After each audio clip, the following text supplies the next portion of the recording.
What do you think about international? Karp did an AMA today, and he said essentially Germany is in a kerfuffle right now because energy prices are an issue, GDP is not growing, and they've got an immigration problem, and there's also terrorism going on. All of that's a recipe for disaster.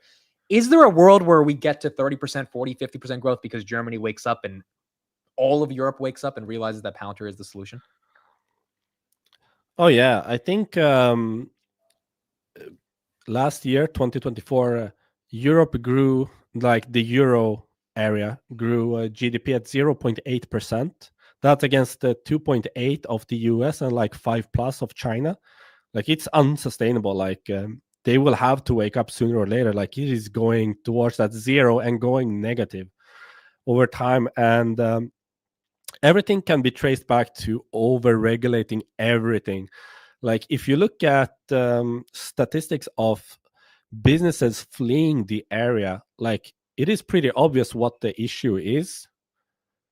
And you can look like, okay, is 0% growth worth this? Like, do we really need to regulate like plastic caps on bottles? Do we really need to like make everything such a tedious process? Like when Trump spoke at Davos recently, he gave this example of him wanting to build out real estate in, I believe it was Ireland or UK, one of those islands, and he said, "Yeah, like I had a deal ready. I was ready to build and pour billions into this, and then the EU like regulators told me, yeah, you'll have your permit decision in a couple of years." And he's like, "Years?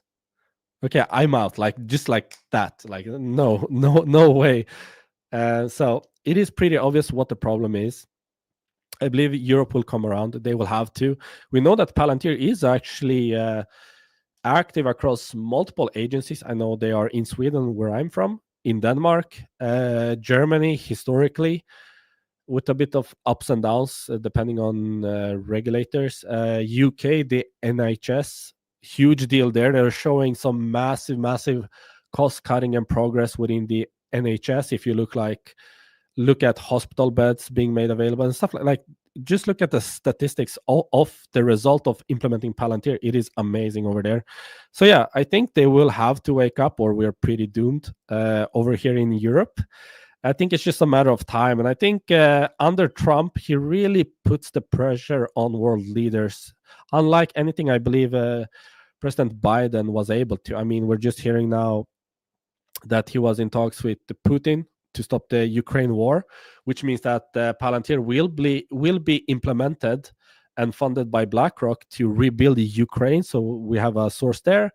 We know that he stopped pretty much. He was the main force behind the ceasefire in Gaza. Like stuff happens, and he's just been president for like three weeks. A lot of things are happening. He's been very critical of Europe and the world leaders. Just now, a day ago or so, Macron from France comes out. Yeah, we're not even part of this AI race. We need to invest a lot. So I think they are coming around to it. I think Trump is pressuring them to it. And in terms of Palantir's growth for the next 10 years, they don't really need Europe. We know that internationally they are growing pretty well in Japan. For example, Fujitsu has built over 100 apps themselves, like in-house, over 100 apps. Like they are like creating a whole new business out of Palantir, where they have this new business arm where they build apps and distribute that solutions to their own customers, like through Palantir, like as a real like leverage. And we know that they're big in South Korea. They have a lot of contracts there. For example, Hyundai is major one with the ship software. So they are expanding globally, getting more and more recognition. Europe will come around, but I believe like they don't need Europe to grow at 30% or even 40%. I think I have them reaching like 50% plus just in the government alone in the US. So Right. yeah.